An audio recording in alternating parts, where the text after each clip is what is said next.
오늘은 마태복음 2장 1절에서 12절 말씀을 통해서 동방박사들의 크리스마스라는 제목으로 은혜를 나누겠습니다. 이번 주간은 대림절 네 번째 주간이면서 오는 금요일 날 우리가 기다리고 준비하고 있는 우리 예수님께서 이 땅에 오신 날을 기념하는 성탄절 크리스마스가 있습니다.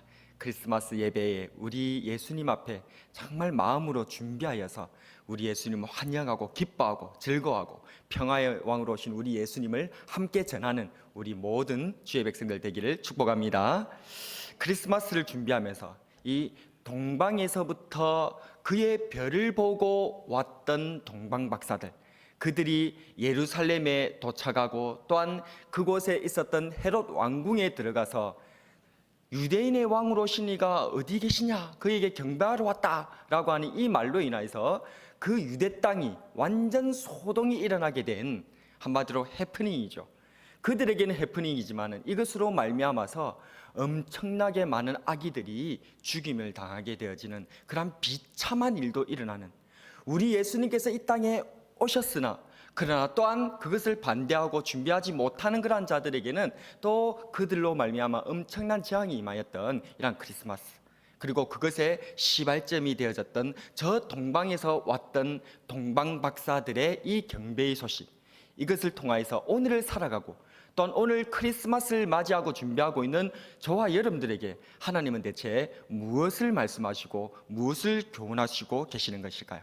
오늘 이 말씀을 통해서 동방박사들의 크리스마스가 나의 크리스마스로 되어지는 은혜가 있기를 축복합니다. 동방박사들의 경배를 통해서 얻는 교훈은 무엇입니까? 첫 번째로 한번 따라하겠습니다. 당연한 경배가 아니라는 것입니다. 2절 말씀인데요, 읽어봅니다. 시작. 유대인의 왕으로 나신 이가 어디 계시냐? 우리가 동방에서 그의 별을 보고 그에게 경배하러 왔노라 하니. 아멘. 동방에서 별을 보고 유대인의 왕의 탄생을 축하하기 위하여서 온 동방박사들, 그러나 그들은 소위 헛다리를 짚고 맙니다. 그것은 바로 유대인의 왕이자 온 세상의 구세주이신 우리 구주 예수 그리스도를 세상적인 가치에 매몰되어져서 저 세상의 왕이 있는 왕궁에서 그를 찾으려 했던 것이 그들의 오류였다는 것입니다.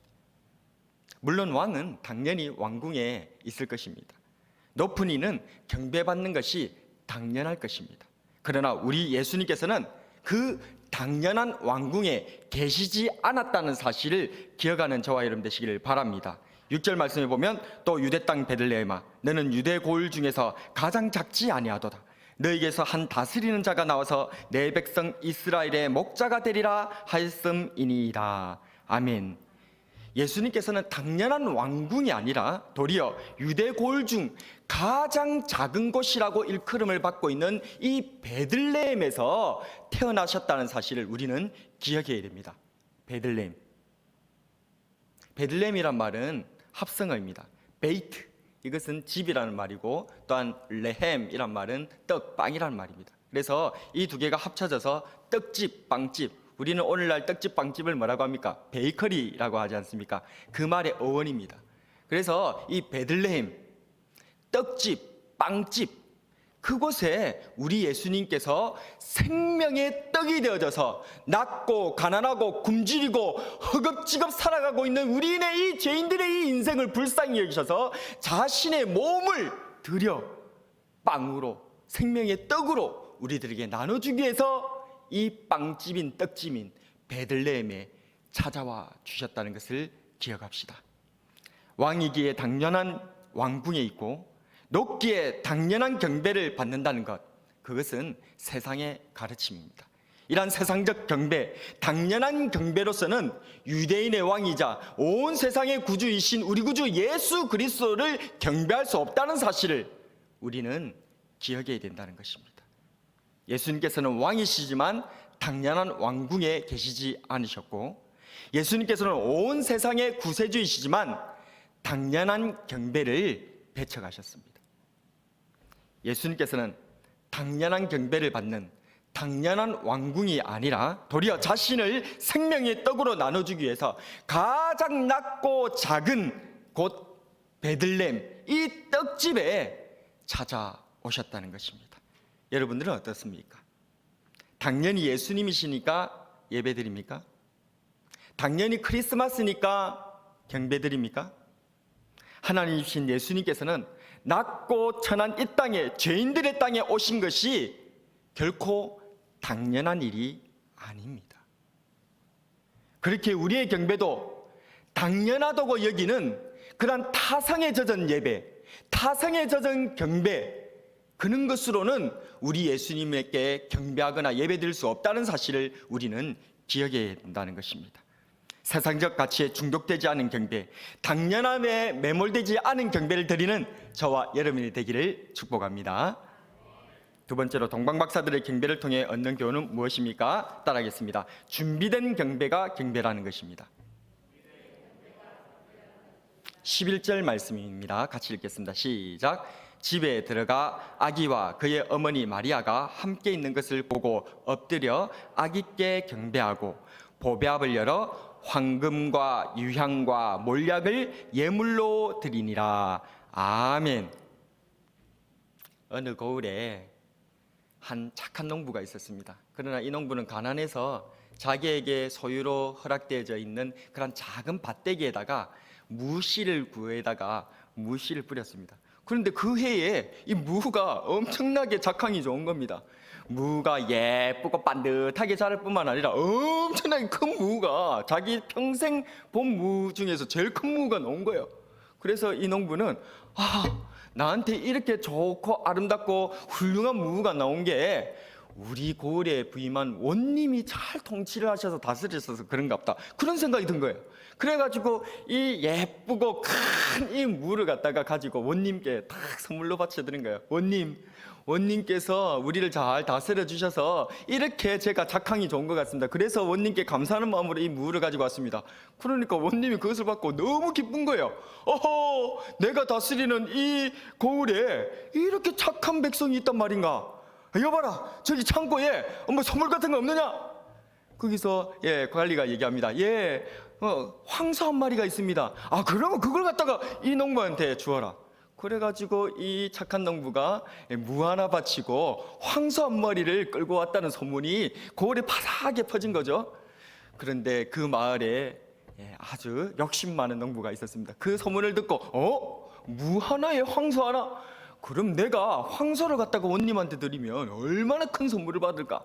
이래 생각을 하고 똑같이 원님을 찾아갑니다. 황소를 바치면서 한다는 말이, 아이고 원님께서 오셔가지고 우리가 너무 이렇게 태평성대가 돼가지고 너무 행복한 것 같습니다. 그래서 제가 원님께 황소를 바칩니다. 그랬더니 원님이 얘기합니다. 내가 다스리는 이 고을에 이렇게 착한 백성이 많단 말인가. 너무 감격했다. 여봐라, 저 창고에 이 백성에게 줄 그런 좋은 선물이 없느냐? 그때 받았던 큰 무가 있습니다. 그래, 그 무를 이 백성에게 주어라. 다 알고 있는 얘기죠. 이 두 농부의 공통점은 무엇입니까? 그것은 둘 다 원님에게 선물을 드렸다는 겁니다. 그런데 차이점이 있습니다. 무엇입니까? 물론 선물을 드린 그 내용물이 좀 다르죠. 착한 농부는 무를 드렸고 이 욕심 많은 농부는 황소를 드렸다는 그러한 드린 그런 예물의 차이점은 좀 있을 것 같습니다. 그런데 그것보다 더 중요한 것은 무엇입니까? 이 결과를 가르게 한 그 중요한 차이점, 이 교훈은 바로 무엇입니까? 그것은 바로 그 선물을 똑같이 드리긴 드렸지만 드리는 그 마음이, 그 중심이 다르다라는 겁니다. 이 착한 농부는 원님에게 그저 감사하는 마음으로 아무 바랄 것 없이 그냥 원님에게 감사하는 마음으로 선물을 드렸고, 이 욕심 많은 농부는 자기의 치밀한 계산하에 베팅을 한 거죠. 투자로 해가지고 그렇게 원님께 선물을 드린 것입니다. 이 마음의 중심에 큰 차이가 있더라는 것입니다. 그렇습니다. 동방박사들은 유대인의 왕이며 만왕의 왕이신 우리 구주 예수 그리스도의 탄생 소식을 저 먼 그 동방에서부터, 자기 고국에서부터 별을 보고 관측을 하다가 그 사실을 깨닫게 된 것이죠. 그때 됐을 때에 이 유대인의 왕이자 온 세상의 구세주의 탄생에 대한 얘기를 알고 이들은 준비를 합니다. 미리 준비합니다. 이 유대인의 왕이자 온 세상의 왕에게 어떤 것을 드리면 좋을까?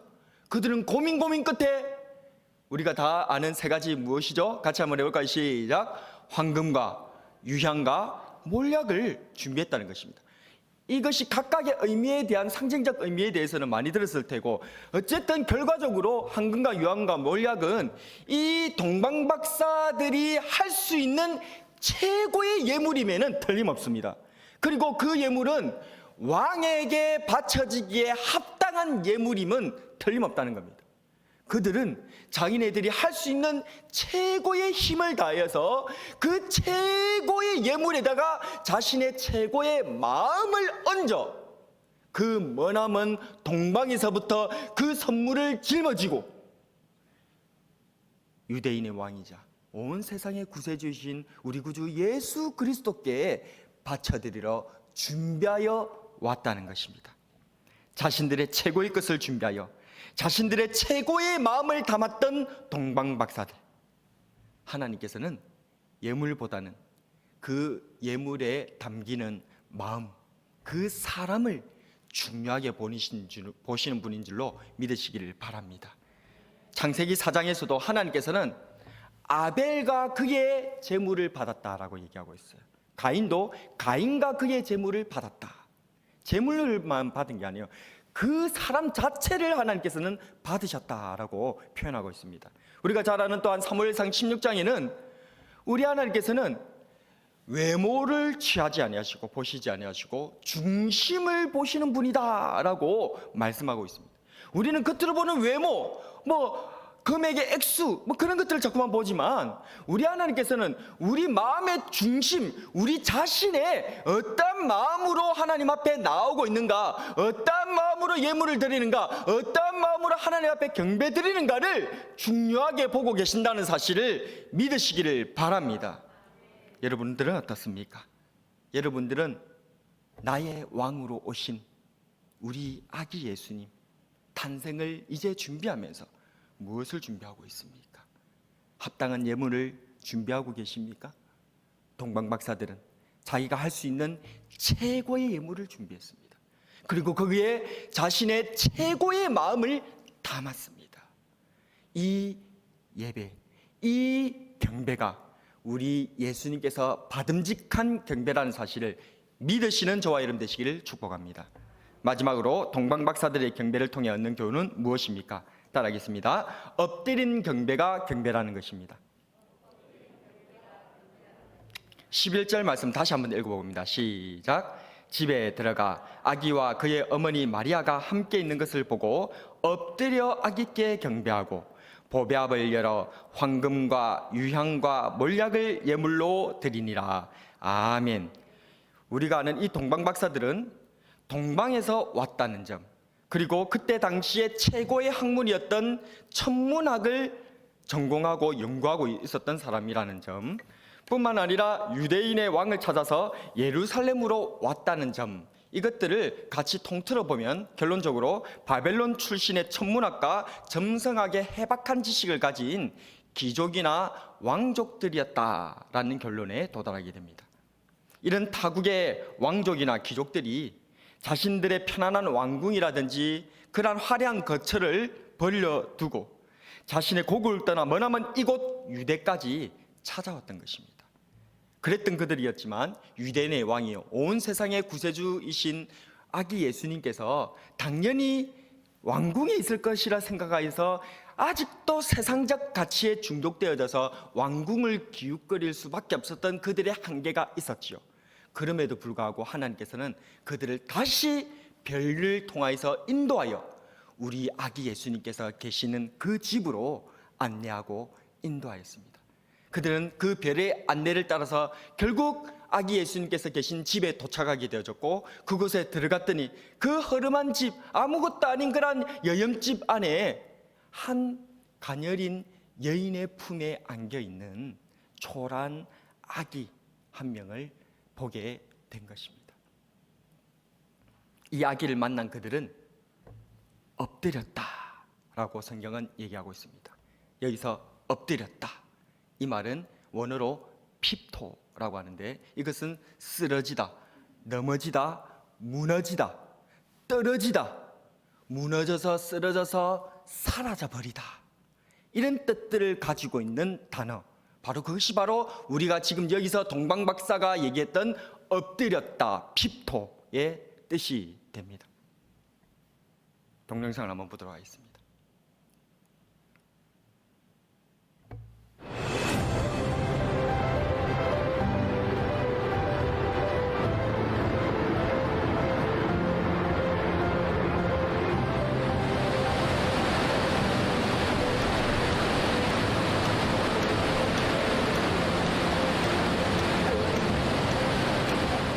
여러분들이 보고 계시는 저 폭포는 세계 3대 폭포라 불리는 이과수 폭포입니다.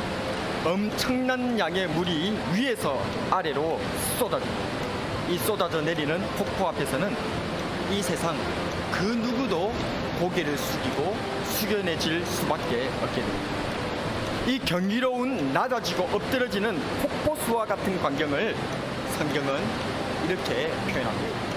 그는 근본 하나님의 본체시나 하나님과 동등됨을 취할 것으로 여기지 아니하시고 오히려 자기를 비워 종의 형체를 가지사 사람들과 같이 되셨고 사람의 모양으로 나타나사 자기를 낮추시고 죽기까지 복종하셨으니 곧 십자가에 죽으심이라. 아멘. 위대한 왕이요 온 세상의 구세주께서 낮고 천한 이 땅에 한 가녀린 여인의 품에 누인 것을 이 동방박사들을 보게 된 것입니다.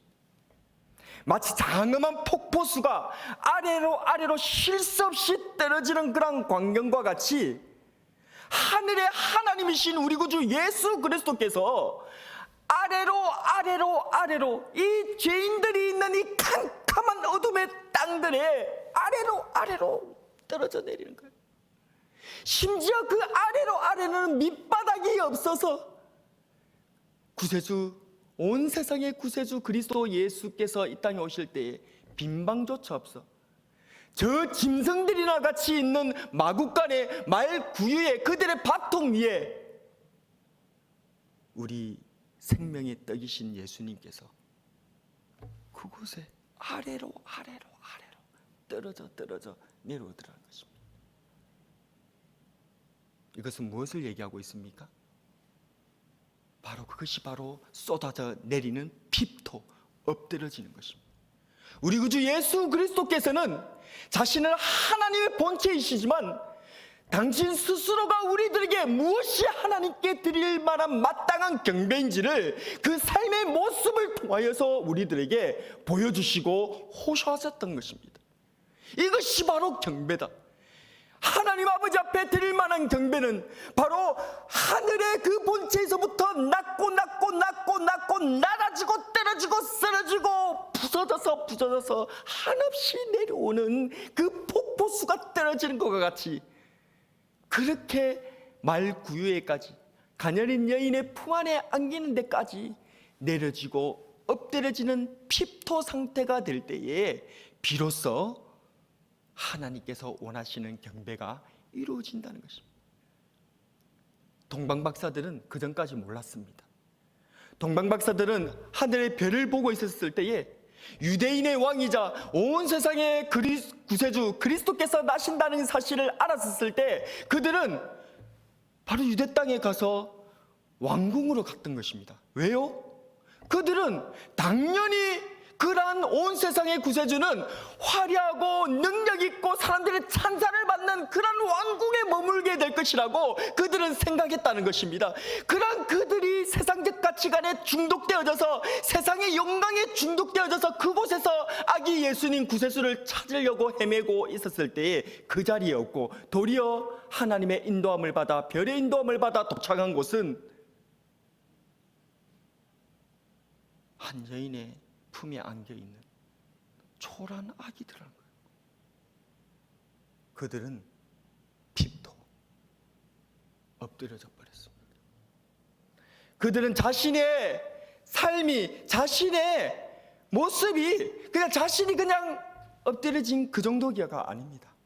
자신이 때까지 가치관이 엎드려진 거예요. 자신이 때까지 생각했던 그 모든 것들이 무너져 버렸던 것입니다. 그리고 자신이 그렇게 생각했던, 내가 하나님을 바라보고 내가 교회를 바라보고 내가 성경을 따라가면 내가 누리게 될 것, 내가 원했던 그 모든 꿈들이 한순간에 무너져 내리는 핍토, 엎드러져서 그들은 그 아기 예수님 앞에 무너져 쓰러져 내렸던 것입니다. 이것이 경배입니다. 경배는 무언가 우리가 할 수 있는 것으로, 우리가 뭔가 잘난 것으로, 우리가 뭔가 능력 있는 것으로 하나님 앞에 나아가는 것이 경배가 아닙니다. 경배는 두 손을 들어 하나님 앞에 경배합니다. 왜 두 손을 듭니까? 제가 고등학교 때 찬양 인도자께서 왜 손을 들고 하나님을 찬양하는가? 주를 찬양, 손을 들고 찬양, 전쟁은 하나님께 속한 것이라. 우리가 왜 손을 들고 찬양할까요? 손을 들고 찬양한 것은 항복을 의미합니다. 하나님 앞에 아무것도 할 수 없는 내 자신을 하나님 앞에 고백하는 것입니다. 우리는 일반적으로 우리의 손으로 모든 일들을 하지 않습니까? 그런데 그 손을 하나님 앞에 드리는 것입니다. 우리는 기도할 때 왜 손을 모읍니까? 우리의 손으로 하는 것을 그만둔다는 것입니다. 왜 눈을 감습니까? 우리의 눈을 보고 행동하는 것을 그만두겠다는 것입니다. 하나님 앞에 철저한 항복, 피토, 엎드려지고 낮아지고 쓰러지고 부서져 버리는, 무너지는 그런 상태가 하나님을 만나 뵙고 하나님께 영광 돌리는 참 경배자의 모습인 줄로 믿으시기를 바랍니다. 동방박사들은 그제야 깨달았다는 것입니다. 그래서 그 자리에 그들은 엎드러졌다는 것입니다. 나 같은 죄인을 위해 한없이 이 땅에 내려오신 왕 앞에서 내가 무너지고 내가 낮아지고 내가 엎드러지는 것, 이것이 바로 진정한 경배인 줄로 믿으시기를 바랍니다. 말씀을 정리하겠습니다. 오늘 우리는 예수님께서 이 땅에 오신 크리스마스를 맞이하여 동방박사들의 경배를 살펴보았습니다. 그들의 경배는 당연한 경배가 아니었습니다. 타성에 젖어 의뢰이 드리는 그런 경배가 아니었다는 것입니다. 그들의 경배는 준비된 경배였습니다. 황금과 유향과 몰약이라는 내가 드릴 수 있는 최고의 것을, 내가 드릴 수 있는 최고의 마음을 담아 준비한 경배였다는 것을 기억하시기를 바랍니다. 마지막으로 그들의 경배는 엎드러지는 경배, 엎드린 경배였다는 것입니다. 하늘 보좌를 내려놓고 낮고 낮은 이 땅에 이 죄인된 나를 위하여서 한량없이 낮아지고 깨어지고 무너져서 내려오셨던 우리 예수님을 보고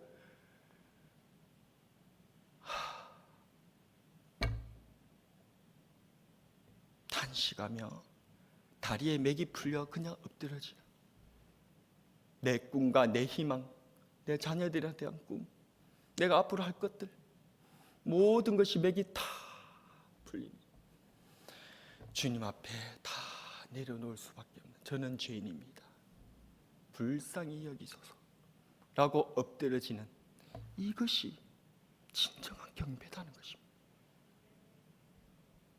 낮은 경배, 겸손의 경배, 낮아져 이 땅에 오신 우리 예수님을 닮은 경배로 나아가는 저와 여러분 되시기를 바랍니다. 여러분들은 어떻습니까? 오는 크리스마스에 이 동방박사와 같이 타성에 젖지 않고 귀한 예물을 준비하여 겸손히 엎드리는 경배를 드리는 저와 여러분이 되길 주님의 이름으로 축복합니다. 오늘의 한 줄 설교 요약: 타성에 젖지 말고 귀한 예물을 준비하여 엎드려 경배하자.